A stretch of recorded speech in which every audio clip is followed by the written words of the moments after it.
Oh man, Yeah, I'm alive. How are you? I am also not deceased.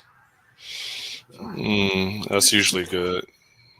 yeah, I mean, I think 9 out of 10 doctors agree that waking up not deceased is a good thing. Well, I mean, you could be waking up in agony, all right?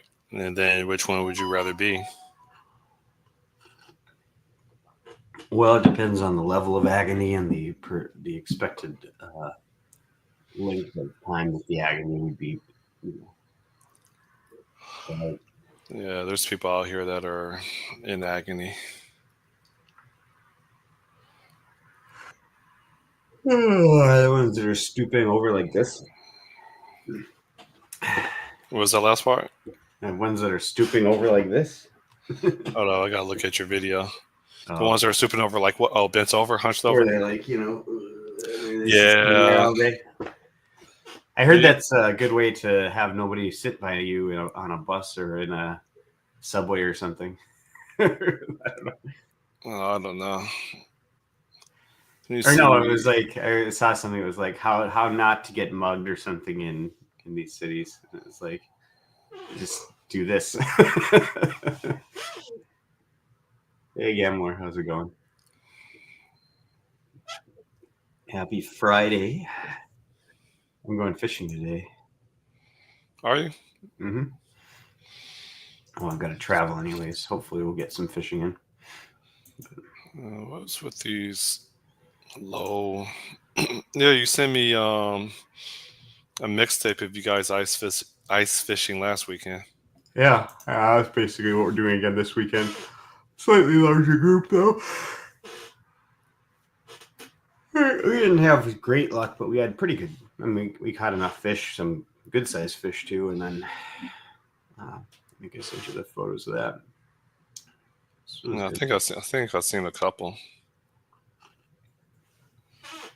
There were some dead, murdered fish in there, so it's kind of gruesome. But if you cut the throat of the fish after it comes up, like there's this little part that connects kind of their top part down here, and you slice that, they bleed out, and then they're it's called bleeding them, and then they're when you like fillet them, their flesh is like devoid of blood then, so it comes out really nice and white and clean. Well, I gotta be nice and white. Why can't it just be nice? Uh, well, nice and black wouldn't sound right, would it?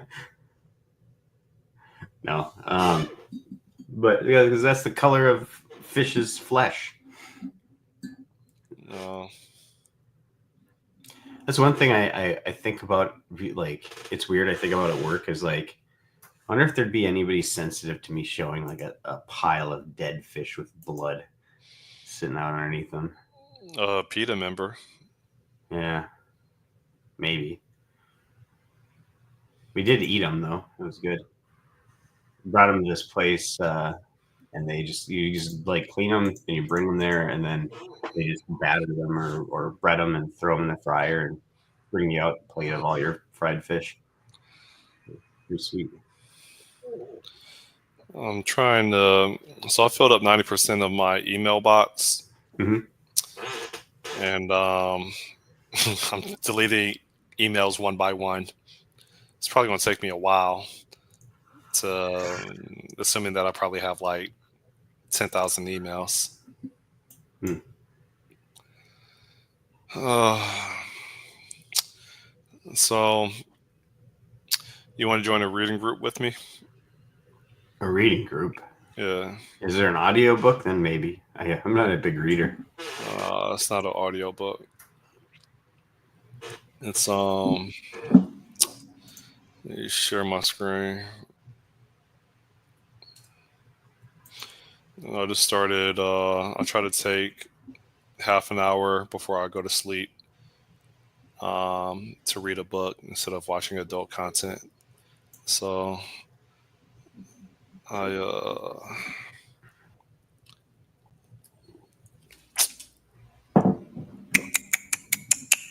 Amazon. .com. It amazes me how The Rock is like The Rock and Denzel Washington. They're ancient people, and yet the media tries really, really hard to still make them relevant. Like, retire. The All Rock's right. not ancient. He's still He's old as hell. pretty pumped. I mean, He's on steroids. All right. he's in his So 50s, 60s. No, he was born. He's isn't he? I would put him at his 60s. Nah, but he's like, what is it, American Samoan and black or something? So he's got like the genetics to be really, really big, and he does a lot of weightlifting. Plus, he's a celebrity, so he can do weightlifting all day without having to work. So I don't know. I'm not sure he's on Troy's. Maybe he's on TRT or something. So I bought this book right here. And so I'm on chapter 2. Oh, you're gonna build an LLM. Oh, you're getting into AI. Yeah. I'm trying to be relevant. Apparently, it's probably Need a lot of data. It's probably out of the picture that I'm going to retire. So it looks like I'm probably going to be working the rest of my life as long as I have cognitive health. You could retire. You could retire in probably like 3 years if you wanted to. You just couldn't live the lifestyle you want to live. I live a simple lifestyle now. I mean, it's still a first world lifestyle in Miami Beach. Yeah, well, being on the beach in Miami and paying that, like, I could give you a formula to retire if you wanted to. You go to some place where the cost of living is really, really low. You've talked about going overseas. You can even stay in the United States. So move to Somalia. No, you could literally move to like North Dakota or Iowa or I don't know, probably Oklahoma or just anywhere that's rural and doesn't have a lot of people. Actually, the mountain range, like Montana, Wyoming, are really good by salute for this. You buy a plot of land with low tax property or low or no property tax, and then you put a small house on it, and I don't know, literally have like put together like Starlink for work, and then you probably, given all that, the cost of the land and all that, you probably have everything paid off in a year or two at the rate at which you can earn and your expenses. And then you literally would need to save up for like another 2-3 years and you're done. And then you get homestead, you do chickens and all that kind of stuff. So you don't have to pay a lot for food. You're just not going to live on the ocean next to a bunch of Orthodox Jews, which is a great place to be. I guess you could get hit by a grizzly bear. That would be bad. Can you do that for me? Nah, you'd have to be committed. But is this using another tool set? Or I assume this isn't build your own code to do it. The references are Python, but yeah. I think I'm just going to start going through the exercises using F#. Well, assuming the underlying libraries are there. No, I don't think F# has the same libraries as Python for machine learning. But I mean, this is to wrap my head around the fundamentals. So I mean, in order to really understand things, I could just keep it simple and not have to use Python, man. Not have to use the latest and greatest, like industry grade, I don't know, packages. The Python in this book is cryptic. Like, I mean, I thought Python I could look at it and immediately know what's happening. Unless they just have different coding conventions. It looks like what's cryptic about it? I can't imagine it. I knew you were going to ask that. Tell me what's cryptic. Kindle Cloud Reader. I hit trees like Sonny Bono. Oh no. From Cleveland to Toronto. You see my presidential library. Mm-hmm.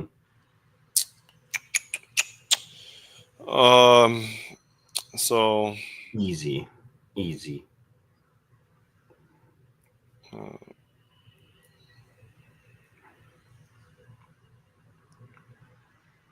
Trying to find. Here's There's like a for each loop that just looks mad comp. Yeah, so here's one.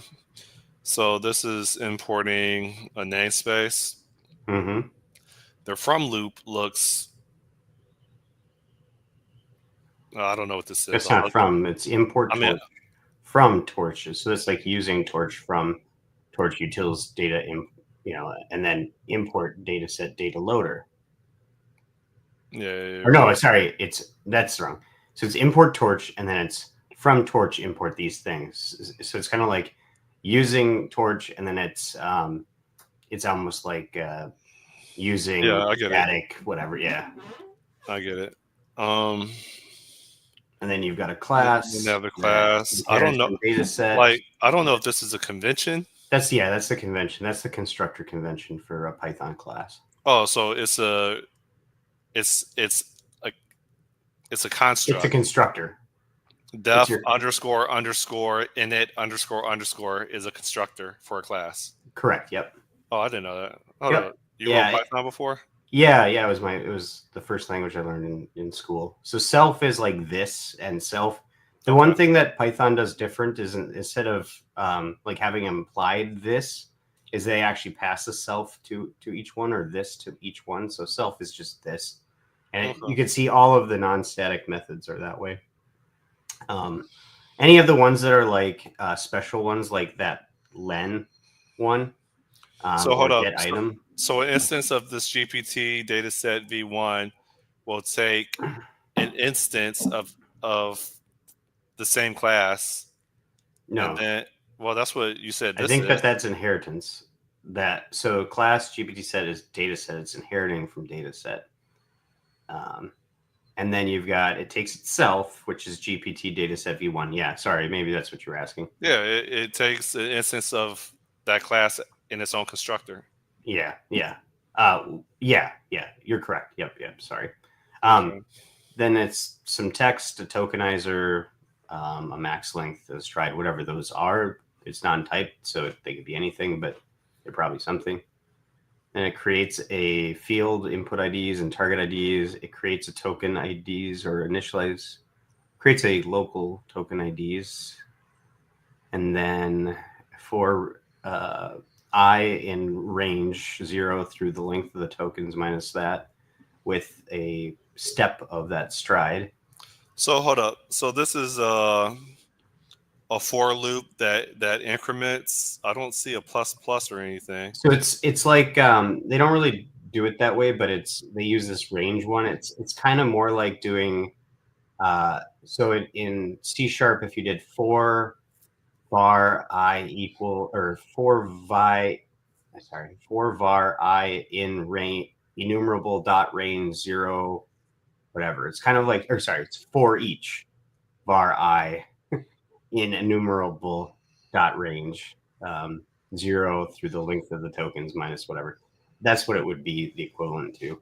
But they use this range operator or thing instead of doing it. So it's basically, it's like doing a for each and giving you the set of possible things.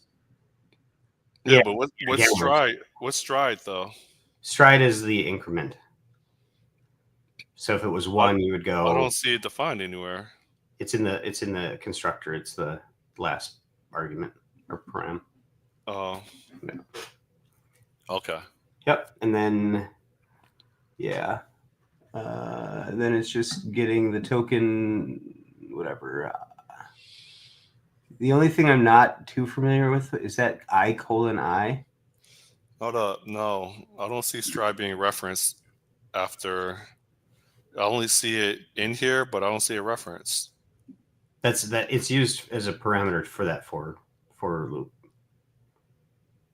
So saying start at 0, go until the length of tokens minus the max length, whatever that is. So if stride is, if the value of stride is 2, then this index, hence I, is going to be 0, 2, 4, 6, 8. Yeah. It's I plus whatever the stride is. So it's the increment for each loop. At least I'm like 90% sure that that's the case. It's been a while since I've written a range or a for loop in Python. But People that write Python are losers, freaking yeah, I dorks. said the only thing I don't really quite get. Oh no, so the colon, what the colon is that's a range operator. So it's for token IDs, it's giving me from I to I plus max length. That's what the input chunk is doing. So that colon is like a range thing. It's saying here's the start of the range, colon end of the range, or the length or whatever. Okay, I get that. I can't remember if it's the end index or if it's the length to get. I think it's the end index. So it's chunking that out. Yeah, and then it just adds a torch tensor for each input chunk. Yeah. So, okay, thanks for clarifying. Yeah, Python's really, I mean, pretty straightforward and easy once you get kind of like, if you spend a little time with it. It's great for scripting. It'd be probably pretty difficult to build large scale applications on it, but for Yeah, small apps, it's great. YouTube was built on Python. Yeah, I mean, I like it for like things like it's way faster for like small problem solving puzzles and stuff. Than write it because you don't have to do all the type and stuff if you're just trying to go jump in there and do some quick read a Oh file and do some yeah, manipulation type stuff. I just remember Python doesn't. It's not a static programming language. I just completely forgot about that. Yeah, it's totally dynamic. It's not strongly typed. I want to say that there's something that you can do that puts types on it, but it's yeah. And I'm realizing how much I've forgotten about Python though, because I've just like I haven't used it in probably like 8 years now. So I used to know like how to at least read a file and grab the data out of it and do conversions and all that because I learned it all in school. Now I'm just like looking at it. I'm like, I remember how to do this, but I don't know if I could write it from scratch. I'm worried I'm getting that same way about C too. I probably should write some C code. Gambler, hey, I think the formatting is a bit odd to fit the page. Underscore init underscore is a constructor. Yes, the underscore something underscore are the special methods. Underscore init underscore for constructor, and there are others I do not remember. Range is basically an enumerable counting number up. Okay. Yeah, it'd be like a for each against a So enumerable. You ever why use enumerable dot range? C sharp? I don't. once maybe I don't really use range that much. Because like so you would use range when you just want to out of like 10 elements within your list, you just want to get to like the first 5 or something, right? No, that would be just list dot take 5. What's range? Range would be so you can do enumerable dot range and it creates a set of an array basically or an enumerable of numbers from whatever your start index is to however long you have. And I think you can do a step too. So I've used it in places where like I know it's like I want to start with a list or a set number of things and then I want to go and do iterations. But I want to start from link rather than doing like a for whatever loop, but I don't have like a starting enumerable. Uh, Mm, I don't really remember the context. I've used it a few times. You could technically use it in place of a for loop. It'd probably be less performant, but you could do for each var I in enumerable dot range, and it would be the same as doing for each or for I equals 0 or I is less than whatever your length is I plus plus or whatever. But I don't know. It's handy every once in a while.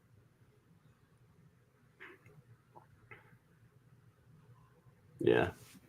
so here's a question. Sean and Gamlore. Why does Python dominate the machine learning space? Because schools picked it up because it's an easy to learn language, and Well, schools did, Google but what about industry? Google was behind it. I mean, they brought Guido von Rossum or whatever, the guy who created it, on to their team. I don't know if he's still there. I think he finally left, but Yeah, but just hear me out for a second. Would it not be in the best interest of programming language vendors to provide offerings or to invest in machine learning libraries or AI libraries, especially now? well, I they don't. do. They do. Yeah, So why are you trying to tell me to program in Python? most people do it in Python though. It's because there's a lot. It's the most. It's they've got the most examples out there. So it's like you could write a game in, let's say, I don't know, Visual Basic 6. Visual Basic 6, but it's not going to be the best tool for the job because there's not a lot of libraries and stuff, and you're going to hit walls.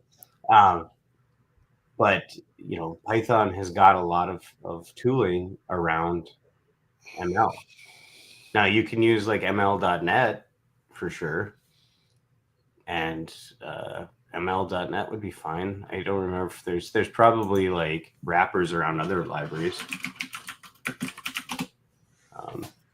I don't know what TensorFlow is, but that comes to mind. But I think that's all Python. So yeah, ML.net is the other. I can't help it. Have you ever looked at TensorFlow, the website?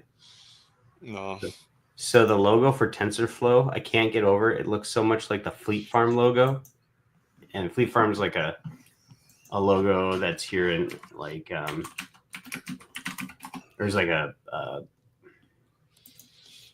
So Gambler says because Python also had a great Connect, some C-based math library. It has many libraries to iterate on your math ML thing. Python is the plumbing. C, Fortran, the implementation of the actual libraries. And it had nice plot libraries, notebook support, again, for experimenting with your data, math, ML. yeah. You should look at Jupyter Notebook sometime. That's wild.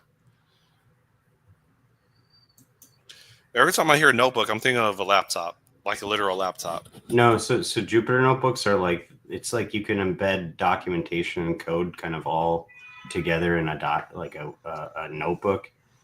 I don't know, just look up Jupyter Notebook sometime. It's Jupyter with a Y instead of an I, but it is pretty neat. Yeah, that's pretty neat. But yeah, I guess Gamma was right too. Is for every that's right. For every, it's really really easy to build wrappers around C libraries in Python too. So any libraries that were written in C, like Python, becomes a really great scripting language for that purpose because it's C Python. So it's most Python's written in C. There is like, there's Python.net, and then there's like, Iron Python, and then there's like Jython, I want to say, and then there's there's another version of Python that's written in Python. I think it's called PyPy. So, but it's actually faster than Python. It's weird, or it used to be. I love my static languages. So I feel like I would have to do TDD the entire time if I'm doing Python or any dynamic language. Well, that's the thing, is that you're not right. You're generally writing large, complicated applications that need a lot of tests and stuff like that. You're mostly writing small, you're mostly writing like smaller scripts and stuff like that where you're not going to do it. It's like, do you sit there and write, I don't know, it was Plumi's a bunch of YAML files, right? But it's a declarative language of sorts. You're not going to sit there and write tests around it, I suppose. I mean, maybe you can, but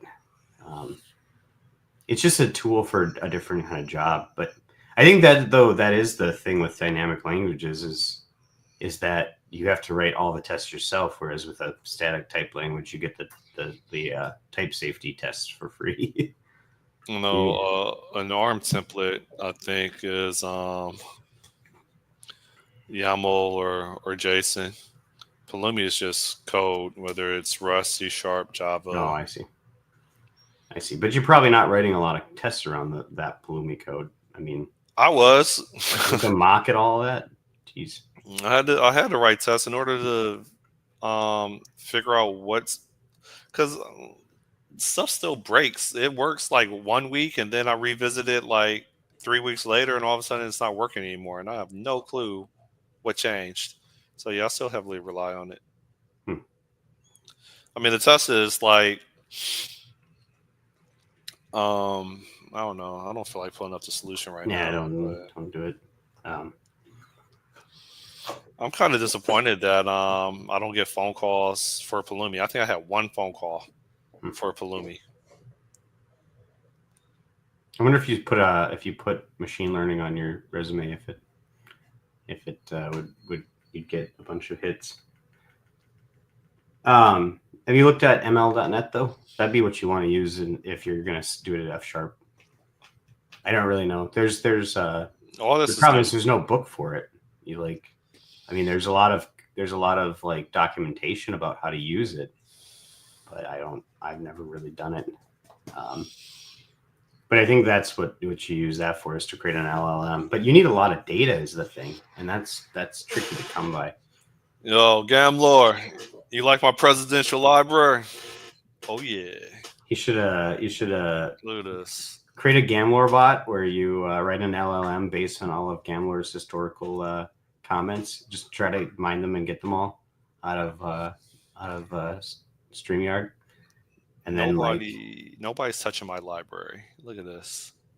You're not sharing anymore, so. Oh shoot! Hold up. It's like Take it's two. Like, Hold up. Yeah. Hold up. All right. Take two. Gamlor, you like my presidential library? Now it's a little bit more hitting. No one's touching. This is a cathedral of stiffed male rage. 100% pure machismo. No one can look at me on the streets and would think that I would consume all these books. OAuth 2 in action. I'm about that life. What was the first one in your library? Is this dated by purchase? That's a good question. Purchase order reverse. Oh, yeah. Windows 8 apps with XAML. Nice. That makes sense.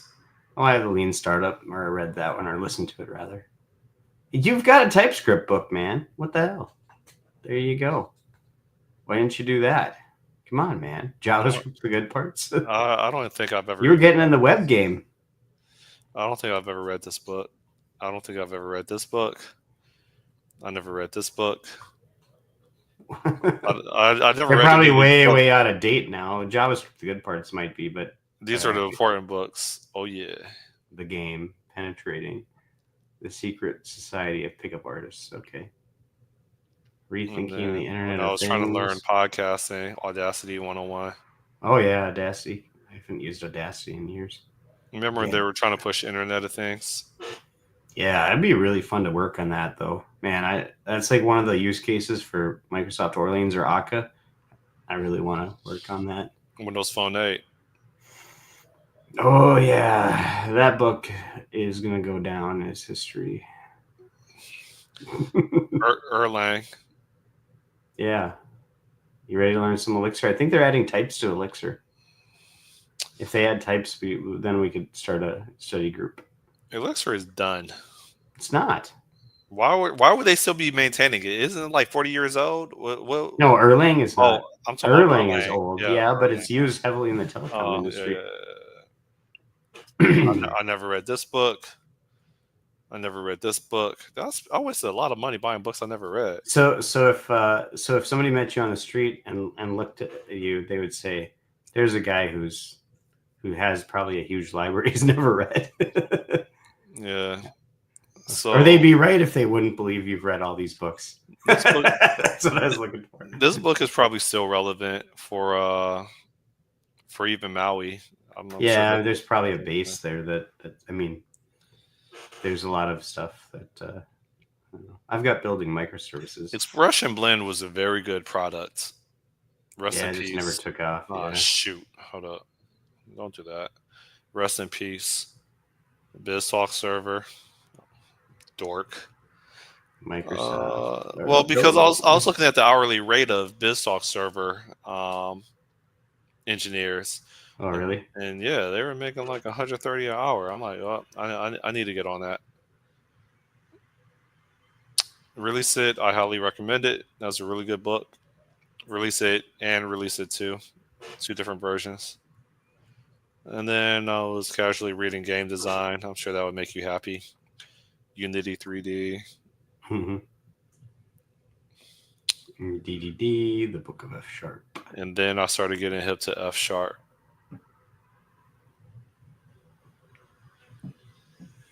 The game of F Sharp that's probably the book that really helped me, that put me on. But testing with F Sharp, that was pretty instrumental too. I hate Git. I mean, I understand it's relevant. Oh my God. At work, you would hate to work with me, man. I hate Git. Oh, I've run into so many problems. I hate feature branches with a passion. It makes everything complicated. And I don't understand why you have so much like it's like the least complicated part of my like the most complicated thing is having to get a token every once in a while and clone with a token. That's like it. It's like no, the tooling, if you have the audacity to have like an app config file that has some key value pairs in it for your, I don't know, your integration tests so that it can call Azure functions, it'll take forever, or it took me forever to figure out why I couldn't commit. And it's because of some security tooling. And I had to, within the commit message within Visual Studio, I had to paste in a command. I hate Git. Oh, but I think that, I don't know if that's Git though. Is it? It's tooling. Yeah. But I don't know. But that'd be great though. I mean, wouldn't it be nice for it to tell you that you're about to check in all of your secrets? Commit them. It doesn't tell you that as the error. It's you have to research by pasting in the error message, and then you figure out that it's related to some what it believes is a secret that you're within some file that you're trying to check in. It's not blatantly obvious. You have to research it just to figure out why you can't commit. Yeah. And which could take like 10, 15 to half an hour to figure out. Yeah, I can confidently say I've never run into that. That might be a Windows thing. I ran into it twice. It may be that might be a Visual Studio thing. Yeah, because I've never run into that. Yeah, I wouldn't let me shoot myself in the foot all day. But I got my domain sold then. Here's your clean architecture. Sweet. Did I tell you I sold a domain name? Oh, did you? You told me that you were considering it. How much you sell for? $2,500. Oh, what they asked for? They asked for $2,000, so I went up to cover my covering costs and whatever tax. So. Yeah. Oh, okay, congrats. So this is a sweet little penny I made.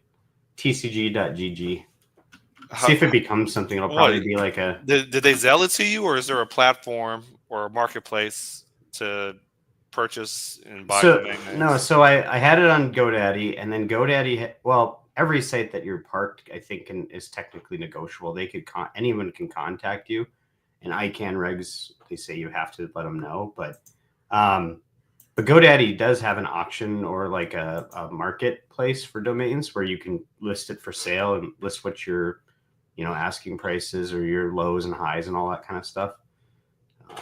But that doesn't mean necessarily that they're gonna, that's just if someone wants to buy it without a lot of negotiation. But if you reach out to a domain broker, they'll contact and find people and basically ask you to sell it or whatever. So you can.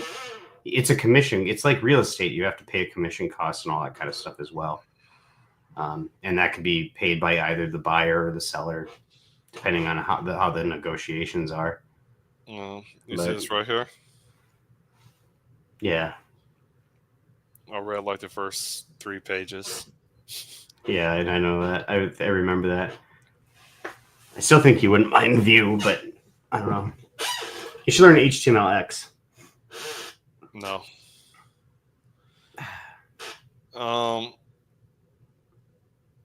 Hold on. Yeah, these books were helpful. API design, designing APIs. This book I highly recommend, Sean. Secure by Design.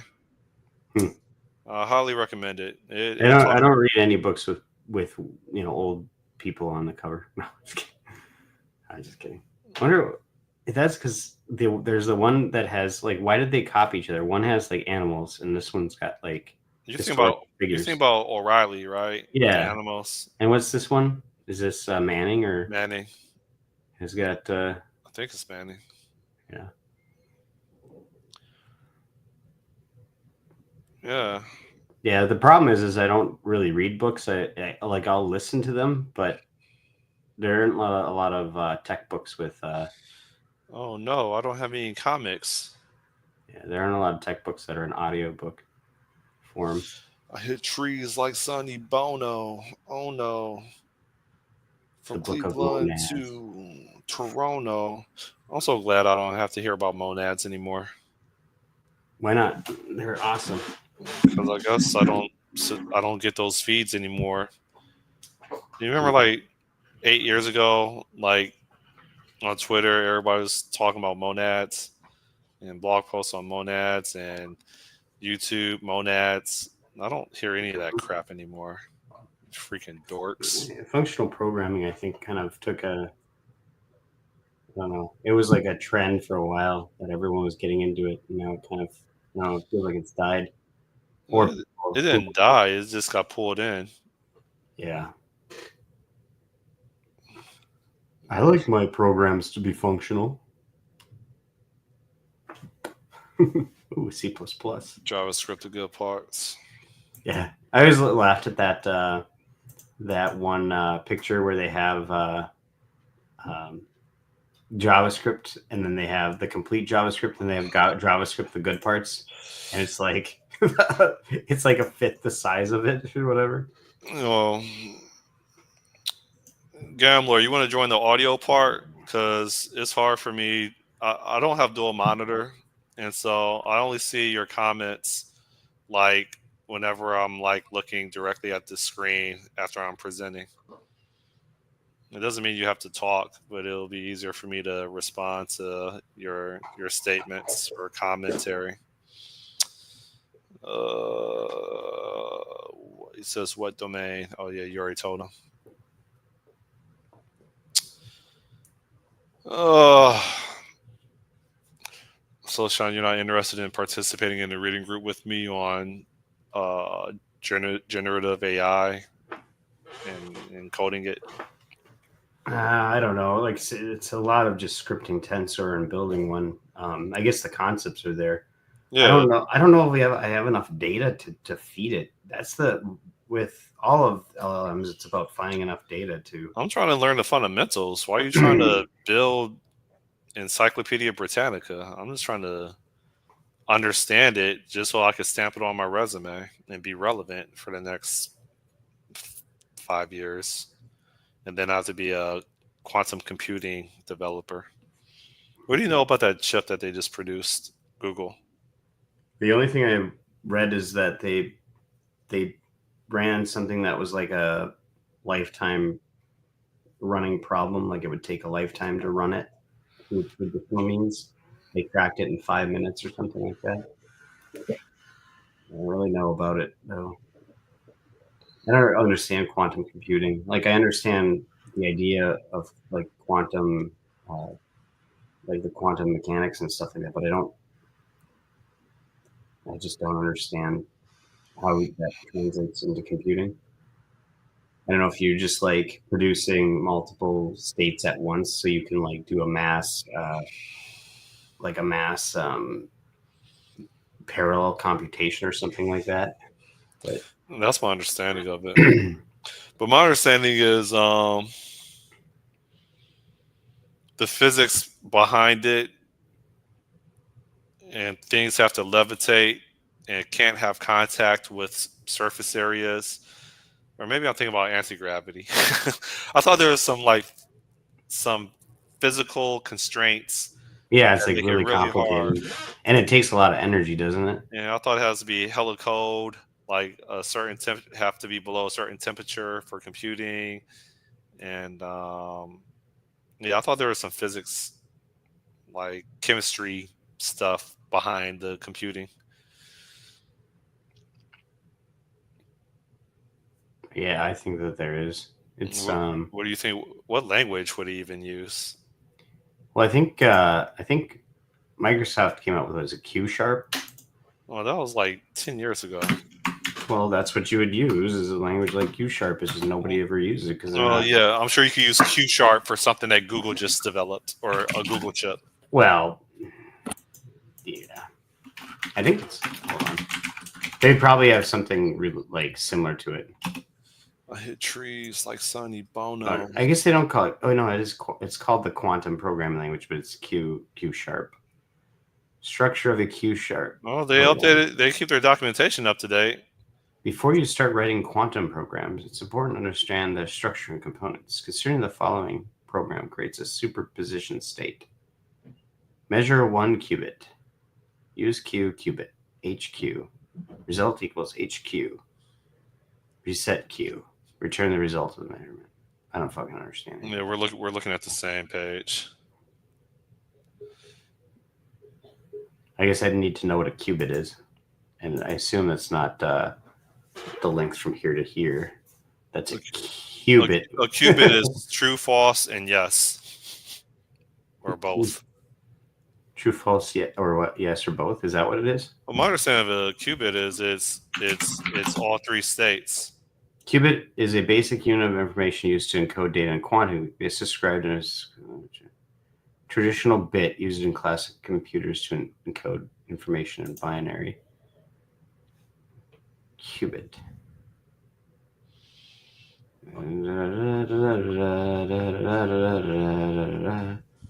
Qubits versus bit. Oh, so it's like a. Oh, I see. So superposition represents 0, 1, and all the positions in between taken at once. That would be for a total of 3 separate positions. Isn't you're right. 0, 1, and everything in between 0, 1, infinity? Yeah, but that's your third state. So I suppose. Yeah, man, those Chinese, man, they figured out everything. But all of this, both AI and quantum computing, depends a lot on, I think, fusion reactors, which are getting really close. That's insane, though. If they can actually build fusion reactors that will, produce a mass amount of power and be efficient, like that'll be game changing. That'll be the end of the world. Well, it's unlimited power then, so basically unlimited almost free power. Like if there's obviously the cost. Yeah, the first thing they're going to do is use it as a warhead. No. Yes, they will. We don't need all that. No, it's fusion. Fusion it's an energy thing. I understand that. Energy. But the highest priority is military application. Yeah, we've got hydrogen bombs and all that stuff too.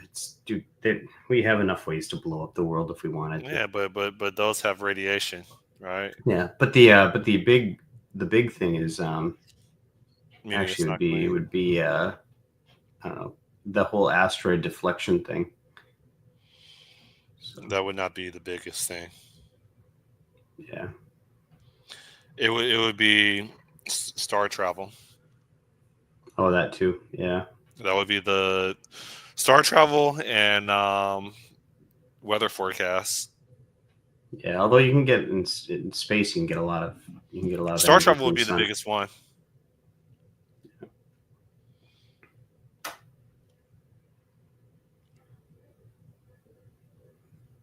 You know what I'm surprised about is that we're trying really hard to send people to the moon or to Mars, or we're going to start here. I think that's what Elon Musk is going to do that. But like, shouldn't we send a bunch of like rovers and shit there first and robots to set up a place for people to live? Like once they get there, like just send all the materials over. But maybe that'll be the first thing that we do is send large containers of of stuff to wherever it's going to go. The first thing that this kind of sounds Nazi-ish. It is what it is. First thing we should do is send a troop of chimps over there and No, have and just see how long they last. they'll die immediately because you have to like live in a container. I mean, Yeah, yeah, but yeah. I mean, you throw them inside the container. You you have some type of like I don't know some type of rejuvenating food source for them, and then study how they deteriorate. I mean, they're the closest things to us, right? Yeah. That would be the smartest thing to do.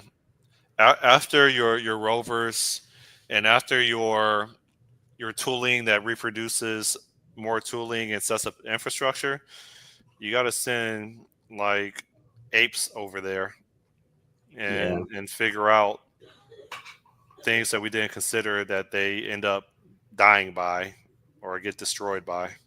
Nah. I What do you do mean, nah? wonder. We did the same thing with rocket launches. We put apes and dogs on there Well, first. yeah, we did to test, their ability to do. But I think that was before we had complex That's how much computer they can models. withstand. I mean, I mean, that's before we had complex computer models and understood things a little better. But the what I'm kind of surprised is why we're not setting up a base on the moon.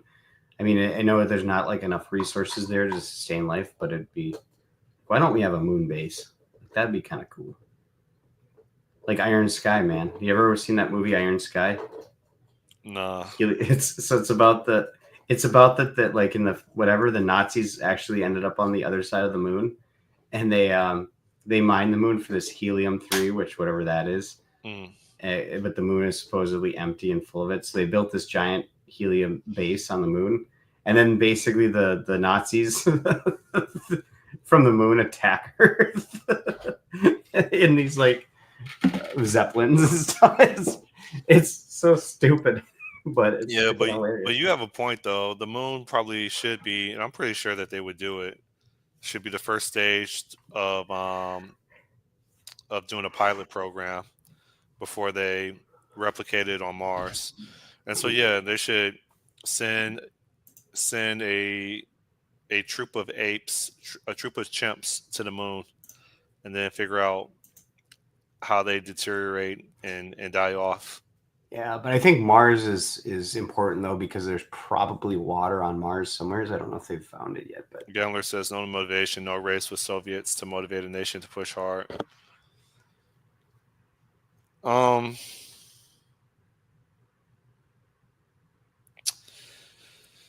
we'll see what happens.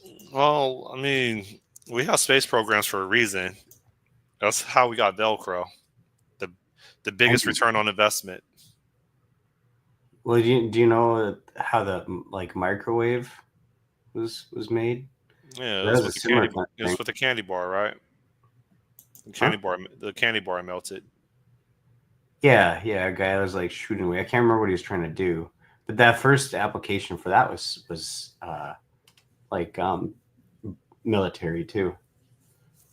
So Yeah. Yeah, send chimps to the moon. Figure why gotta out be chimps? Why can't it be like because something they else? share 98% of our DNA allegedly. Hmm.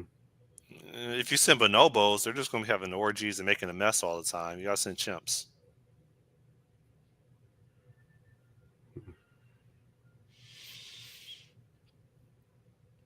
I would love to see. Um, I would love to see photos and video of what do you call it? What do you call it? Of an exoplanet within my life. You want to see video? So an exoplanet, like one that's got life on it, or what? I would like to see video. You know, do you see? You remember when they showed the video of the last rover landing in Mars? Mm-hmm. I would like to see a video of of a rover landing on a exoplanet, which I'm sure that won't happen in my life because that's way too much weight. But it'd be nice to see what other planets look like from other star systems, and if they're what we expect, or if they're just as alien to our solar system.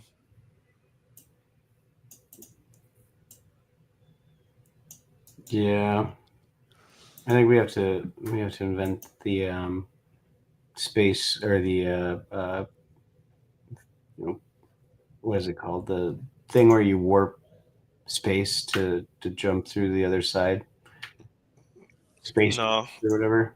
We no, gotta get that engine. there's a couple strategies. One is it called Star Shot? Star Basically, you create, let's say, 100 or 1,000, 100 or 1,000 very lightweight probes, like pretty much like a little, Mm-hmm. like really, really, really, really, really small cameras attached to like a solar cell, and then you send them all out in parallel at one time, and you Yeah, but have it's not gonna lasers fit in pointing at our. each one, and they just stay each laser, all 1,000 of them, whatever, keep going for like the next 5 years, and then you just start getting data coming in 30 years later of well, 5 years later of whatever they're seeing. Does that make sense? Oh, so you're talking about like um, you're talking about just seeing these through a telescope, basically. Then, but you Well, just need to hit enough of the night sky in order to find it. yeah. So in order to scale and to reduce and increase the chances of seeing something, then you would have to like have hundreds or thousands of cameras go 10% of light in hella directions, and then see what happens 5 years from now.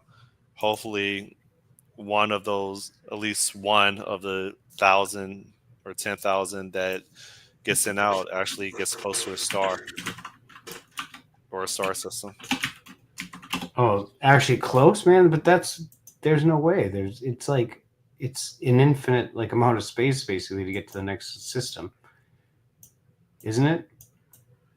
It's not Like, infinite. It's 5 light years for Proxima Centauri. yeah. Well, 5 light years is basically you might as well say 5 lifetimes. What's Well, it called? That one it probe is in it deep it, space now, and it it's would take. taken. I mean, if my math might be off, but it would take 50 years. Well, I mean, that's not within my life, but it would take 50 years if you go 10% speed of light, right? Is my math off?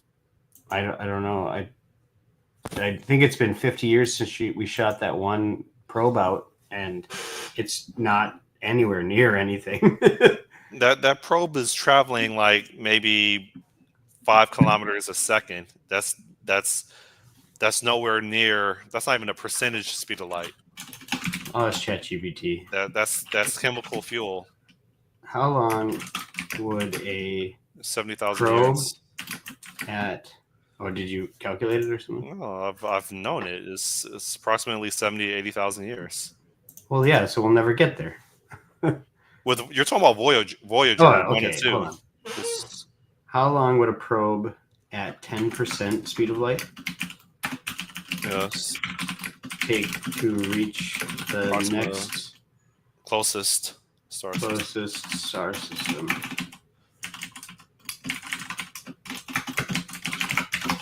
I'm sure ChatGPT can tell us this. Proxima Centauri is 4.24 light years away. 4.24, traveling 10% speed of light, about 300 or 30,000 kilometers per second. It would take 50 years. Yeah. You're welcome.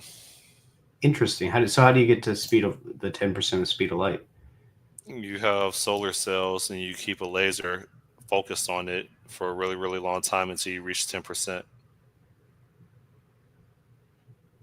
Oh, This this is where the fusion power would be appreciated in order to facilitate that cost wise.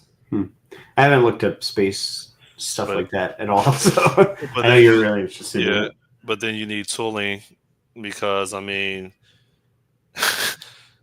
when you're the first light year out, like how do you not even the first light year when you're 5 million miles away from Earth,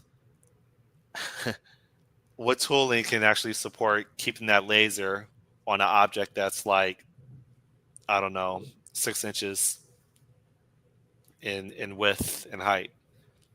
Like that's incredible tooling to maintain laser focus. Yeah, I don't know. Yeah, I love that stuff. I just don't understand math. I got lucky when I estimated 50 years. I just pulled that out of my pocket. Math's pretty well. That was pretty much straight arithmetic, but you could do it. Yeah, go join a space thing already. Like, go go be a space I was developer. gonna, I mean, I would buy. I was in the market for a telescope, and then I was going to join a astronomy um, club. Yeah, but that's why you need to move to a remote area of Montana or something so you can actually see the sky. Well, I mean, the only reason why I didn't do it is I knew that there probably wouldn't be any hot chicks there. There's tons of hot chicks in Montana. I bet it's where you should Not go. at an astronomy club. Oh yeah, there's probably going to be the one, and all the guys are going to be huddled around her. A tranny. It's just a whole bunch of dorks. Not in Montana. Dorks that, dorks that want to look at burning gases. Freaking dorks. You think I'll get flagged for that? Dorks. Dorks, Dorks. dorks, Dorcas, You Dorcas. get your you get your you get your snowmobile. Yeah, take two. You get your snowmobile yet? I have a snowmobile. Oh, how often you I, ride it? uh, when it snows, which isn't very like last year we had almost no snow, so I went on maybe once. I got to get the battery charged on it, but and I should probably go run it. But it's been cold lately, so You don't just put it on the lake. well, I will once we get snow. Like a lot, you need a fair amount of packed snow to go out on a snowmobile. So Is I mean, it does it doesn't just sit on tracks like a tank? so there's two skis in the front with like carbides underneath them, so like metal channels, and then there's a track in the back. Oh, okay. So the track spins. If you're not on snow, you can't really turn it because the skis don't Got grab. it. Plus, if you're going over like not a lot of snow, you can hit a lot of rocks and kick up shit and all that. So what you ideally want is a lot of packed snow. I don't think I've ever seen a snowmobile before, especially not here in South Florida. Yeah, you probably wouldn't. They're fun to ride though. You should come up and it's something to do. I mean, what's kind of fun is what you do is you jump on these things and you hit the trails and then there's bars and stuff along the way. So you stop and like eat and have a few drinks and then go and then you just basically. You pick up women on snowmobiles like you do Oh, motorcycles. there's a lot of ladies that are out snowmobiling. I don't know about picking them up. Usually they're with people, but I want to just pull up next to an igloo and just pick them up and take them back to the house. Like, I don't know. I know nothing about snowmobiles. they're pretty fun. You should make a point of riding one before you die. Are there still igloos? Is that still? Yeah, people make igloos. Not as like permanent abodes, I don't think, but it's a type of temporary shelter. Isn't IGLOO? IGLOO, igloo. Yeah, it's a type of temporary shelter. People do Uh, it. I didn't know it was temporary. I thought it was like what the Eskimos lived in. Well, maybe they did, but it would be temporary because the ice melts. So they are pretty efficient though. You can raise the temperature up quite a bit. Snow is a great insulator. I don't know what the R value of snow Construction is. of an igloo from 1922. Oh, you could come up and you want to go to the Igloo Bar. So on Lake of the Woods, they have a bar that they actually have out on the ice, and you can go in and have a drink or whatever. One of these years I want to do it, but I haven't done it yet. They have 2 of them now, I think, up there. But So, what materials would they use to set up a base? Would they just use how you say that word? A regolith? I can't remember the word. The dust. Would they just you turn that dust on Mars into concrete and then use that as building material to build an igloo on the moon? yeah, I don't know, man. I think that we need. I think we would be probably using plastic tents for a long time. But I mean, you gotta have layers of redundancy. You gotta keep the oxygen in too. Concrete's porous, so I don't think that would work. Maybe for somewhat like protection, but there's no like atmosphere on the moon, so I suppose maybe there's more risk of space objects hitting. You ever watch that movie, The Martian, or read the book? I saw the movie. Oh, the movie's pretty good. They made science into a verb. Said I'm gonna science the shit out of this. Yeah. Forgot about that. Is he still acting? Matt Damon? I'm pretty sure he is. I can't remember what his last thing he did was. So Scott's approach is to get somewhat in a few percentage of speed of light with the probes. Yep. Yes, we could maybe use Scott's approach to build a larger event horizon telescope calibration kind of approach. So you don't need to go that far, but you get a larger virtual telescope. You're talking about when they generated images of a black hole, one Sagittarius A, and the other one was, I thought, in a separate galaxy in Andromeda, or whatever it's called. Andromeda. You think there's humans in other galaxies, given our chemical makeup? There are humans in other Okay, let me take that back. Do you think there's mammals, reptiles, fish, and birds outside of Earth? Well, if we've got an infinite space and infinite possibilities, yeah, why not? I don't think the universe is infinite. That's saying that we have infinite celestial bodies. Well, not only that, but there could be infinite parallel dimensions that are jumpable too. I mean, not parallel, but other types of dimensions. I don't know. Or not even dimensions, like just metaphysically, there could be totally different, I don't know, beings out there. We could be in a simulation. If we were to live in a simulation, and outside of the simulation is another world that has mammals and stuff, would that count? Yes. There you go. But you couldn't observe it or get anything in the simulation because we're in the simulation. We're in a confined computational space. So outside of it, it might be different, but then that might be infinitely recursive. What's the definition of a simulation? What's the definition of a simulation? Runs on computation. I don't know. I mean, doesn't everything run on computation? Yeah, I think it's that. Don't cells keep splitting?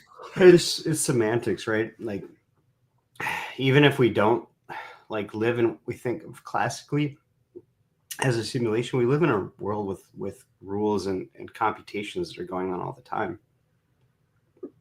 So somebody put it this way, like they think that the universe is God trying to compute itself. Which is an interesting way to place it, but I find it fascinating that people believe that there must be only one God. Yeah, I mean, obviously there's many, because when we wake up out of the simulation, we'll see all of them. They're basically our leaders. So, no, I'm just kidding, man. There's so many, it's all recreational fun to talk about this stuff. There's no way to even experience any of it. Like, we either will know when we die or we won't. So that's it. Or we'll just go off into oblivion. I know it's weird to think about your own non-existence, but you know, it's like a eerie, like to think that just one day that you won't think. Like I can't, like you try to think about that and you're like, no, I could imagine experiencing someone else's life and going through that, or just being like a totally different person, you know, and whatever's in their head. But that your own non-existence is just, it's hard to comprehend that. But so, anyways, write it down. Put the plan together to move to Wyoming or Montana. Get your plot of land. Get some grizzly bear spray. Put up a fence. Get Starlink. In Work other for news, like 2 years. You're good. In other news, I got coerced to contribute to the C# advent. And Oh, they nice. provided the link. C#. C# is so antiquated. Which one's yours? Let's see. I thought he was a Scala developer. That's why it was coerced. Oh, Matt D. Groves is on here. Why do I know Matt D. Groves? What did he do?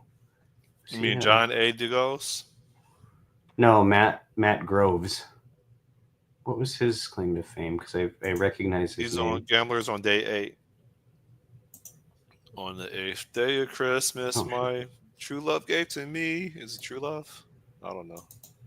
Family? On the 8th day of Christmas, my true love gave to me. Herpes.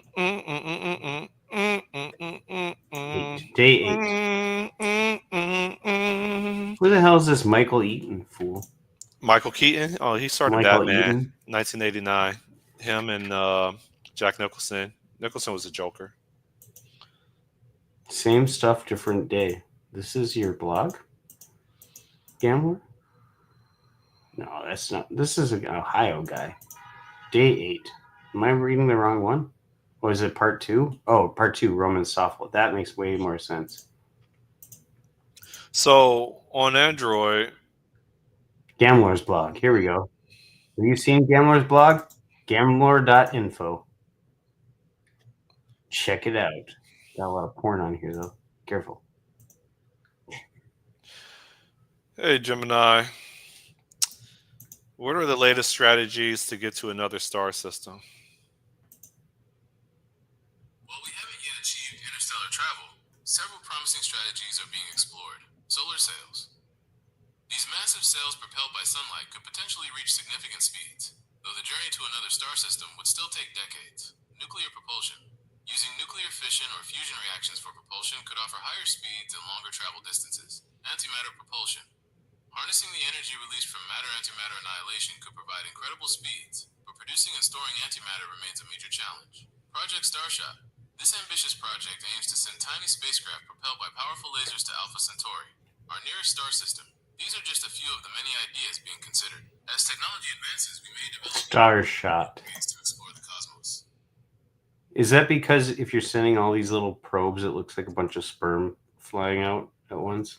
No, sperm wiggle because they have tails. Probes would go in a straight line. Well, they wouldn't go in a straight line because their gravity from other stars or the galaxies. So they need a tail. They need a tail in order to correct themselves, right? A spinny tail that then that can aim their propulsion. We should just base it all on sperm. Hey, can you bust a rap about different travel mechanisms to other stars? Yo, let's blast off to the stars. A cosmic affair. Check the tech. The future's fair. Solar sails, catching photons gleam. Riding light. A cosmic dream. Nuclear fire. A fusion's might. Pushing us forward. Day and night. Antimatter's power. A deadly dance. Annihilating mass. A cosmic chance. Project Starshot. A laser's beam. Tiny craft. Ask him to write a summary for space-time bend. For a dystopian future based on it. Cosmic trend. Wormholes. Shortcuts through the void. A gateway to the stars. Overjoyed. So let's explore. The universe unknown. New frontiers. A future self. He's just saying words. The sky. Cosmic journey. Soaring high. potato, snorkel, jumping around, baby cakes, fireball. How would society be? Let me start over. Hold up. I would write a dystopian summary from a dystopian novel based on Starshot. Write a summary for a dystopia. Hold up. Dystopian novel based on Starshot. Write a summary for a dystopian novel regarding Starshot. In a world. Starshot's Shadow. Summary. Centuries after the audacious Starshot mission, Earth is a fractured planet. The initial promise of interstellar travel has faded, leaving behind a society divided by technological disparities and societal collapse. A small, elite group of survivors, known as the Starborn, inhabit opulent arcologies, their lives sustained by advanced technology. Below them, in the sprawling, polluted megacities, the majority struggle for survival. Isn't that the... By scarcity and oppression.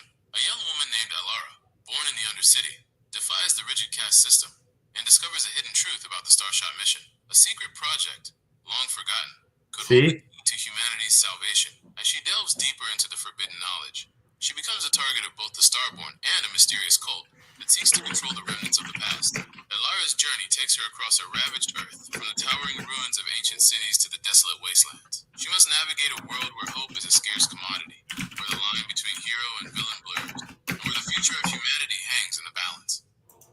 Isn't that what like Elysium was? Man, I think Speaking that of was Matt Damon. rehearsed. That was rehearsed. Isn't that the plot to Elysium? I don't Kind of. know. I'm not sure. I don't know what that is. You mean Babylon 5? No, Elysium was a Matt Damon movie. In the year 2154, humanity survives an overpopulated, ruined Earth as a super rich escape to a luxury space station. And then one man sets out to equalize the two classes, but the elite stop at nothing to keep their privileged lives. You could also just put that as like the year 2024, humanity survives on an overpopulated, ruined Earth as a super rich escape to a luxury space station. No. On Mars. So what? Saturday and Sunday, you're going to be. I'm leaving this morning for ice fishing. Do you not work? You got flex time. I've got flex time, but I've been working a lot actually. But I've got flexible time off, or we call it responsible time off, I guess. The idea is it's not unlimited, but it's just take what you need. Most people are going to be, trying to game the system or anything like that. Slacker. Yeah. Oh, I like it. I just don't like the I don't take a lot of vacation time compared to like what probably other people do, but like I like having that unlimited time off or flexible time off or whatever you call it, because then you don't have to worry about like this bank of hours. You know what I mean? Like here's my bank of hours and I get more hours in my bank. And if I use up my bank, like then I won't be able to do things that I want to do potentially because I'll have to be at work. Well, the whole concept's stupid. If you're working hourly, it's different, but maybe because that's how your time is structured. But when you're working salaried, you're not paid for your hours. So why do you bank hours to take off? If you're getting paid for hours, you should be paid overtime and stuff like that. Then it's a contradiction. You're asking what was the point of unlimited vacation? No, I'm saying that I like a limited vacation, and it should be the standard for salaried employees because we're not based on an hourly rate. So why do we bank hours to take off if you're not paid for your time? Because in the event that you're laid off, you're supposed to get paid for your compensation is also part of the amount of vacation that you've accrued. And so if you have 3 weeks of vacation and you never took it, well, that's still yeah, I understand that there's like I understand that there's a reason why a business would want to do it, but in terms of like even the law around it at all, like I don't understand why why banking hours is a thing for salaried people. I get it, totally get it for all of that stuff on an hourly basis, but the idea with salary is that you're getting paid like for your services, and it's not based on time. It's based on your services rendered. So it's like you don't like you're not working the same. That's why you don't get overtime is because it's not based on your time. You work until your work is done or you don't or whatever within the parameters. The idea of you banking hours for something that's not an hourly thing is just stupid. Like, so you're telling me what if like I have 8 hours that gives me a day off, but what if I tend to work 14 hours a day because that's what it takes me or something like that? And now do I not get the other 12 hours off? Like, you know what I mean? Or what if I take only like if I get all my work done in half a day and I just decide to take the afternoon, like why do I have to take 4 hours of time for something when I'm done with my work? It's just stupid. The concept of it is just stupid to me. I think you should pray about it. Yeah. I pray. After I was pretty close after the Trump shooting. I'm like, I just watched the video over and over. I'm like, there's no way that there isn't something at play here, that this isn't some providence. Like it's just way, way, way too close. It was just like insane. Couldn't believe it. Like statistically, you don't think it's possible? Well, it feels like there are so many things that had to go just right for him not to be dead that day. Like, did you watch the video where they show the head turn? The exact moment the bullet goes by, like a second, half second, that the trajectory of that bullet is through his head. And we live in a different world. It's just like you clearly haven't played Call of Duty. Well, Call of Duty is a different kind of thing, but that's what I was saying. It's everything in there is controlled by an outside force, so it makes sense that stuff happens in video games. It doesn't make, or in movies, it doesn't make sense that it happens in real life. In real life, people would get shot. Like he'd be dead because of the whole, like he literally had to turn his head at the exact right moment. It's hard to grasp that that's not some sort of like divine providence. I don't know why. I wish I could get AI to clean out my my email inbox. Yeah, you probably could just hook it. Maybe you should make that your thing is so you get like you can hook up a POP3 server, download all your emails to your whatever, and then use the API. I'm sure there's an API to delete them using that POP or IMAP or whatever it is protocols. Just go through and have it analyze your emails and put them into groups, and then basically write something to delete it, the ones that aren't important. Can you write it for me in Python? No, I gotta go fishing.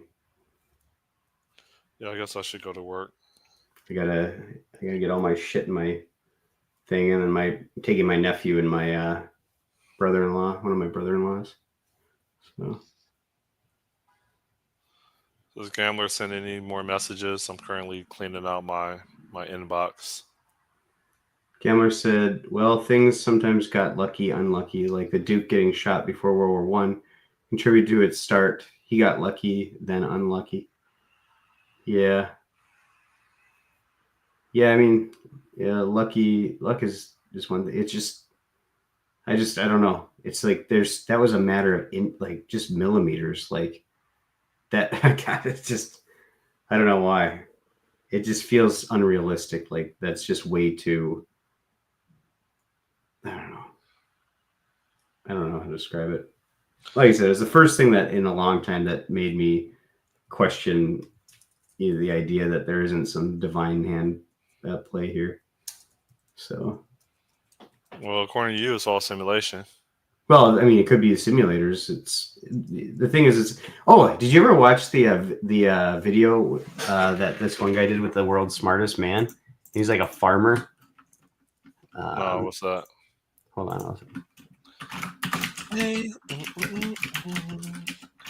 this is crazy. Chris Langan, the dumbest smart man in the world.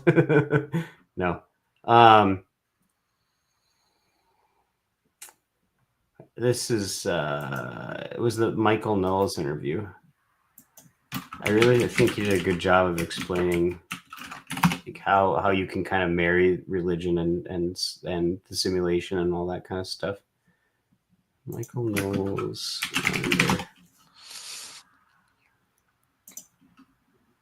Why can't I find this video? My name is Scott. I represent the block. Run up in your spot, clean it up with a mop. You like that? Let me see. I hit trees as if I was Sonny Bono. Is that actually in a song, or did you come up with that lyric? Hold on, which one? Hitting trees like Sonny Bono? Yeah. No, I heard my childhood best friend said that when he was freestyling it, and I took it. I shot you the YouTube video and watch the like first part of that until they start to get more into politics. It's pretty interesting philosophy discussion. You could tell that the interviewer, what's his name? I can't even know his name. I just said it like 10 seconds ago too. You can tell he's like he's just not on the same plane. Michael Knowles. Yeah, I don't like him as an interviewer, but I'm not a huge fan of Tucker Carlson's interviewing skills either. But even though he's pretty famous, but the people they talk to are interesting. So I shot you. All right, I probably should get going here. Get my. I do not feel like going to work. You still writing APIs? Yeah, I'm doing some refactoring right now, which is it's interesting. It's fascinating. I always get to demonstrate how smart I am. Yeah, I think half of the technology in the world. That's the only thing that drives me about programming is I get to try to compensate for my insecurity by trying to force everybody to realize how smart I am. I thought Gamler was being cute. Icy fishing. Happy work weekend, icy fishing. Ice fishing. The Duke in a shot before World War I, contributing to its start. He got lucky, then unlucky. Yeah, literally, Trump getting shot could have been World War III. Like, you basically get massive political unrest in the United States, and then shit goes down. Neocons continue to. All right, Sean, it's been real. With that sound, what haven't you thought about becoming like one of those guys that sits on the side of the street? Hey, boys. Hold on, side of the street and what? Hey, boys. What's that? Nothing. That just sounded funny. Did you just say, "Hey, boys"? Yeah. I mean, like a gigolo. Well, maybe something like that. Yeah. All right, I gotta go. All right. See ya. Bye. See ya. Bye. See ya, Gamloy.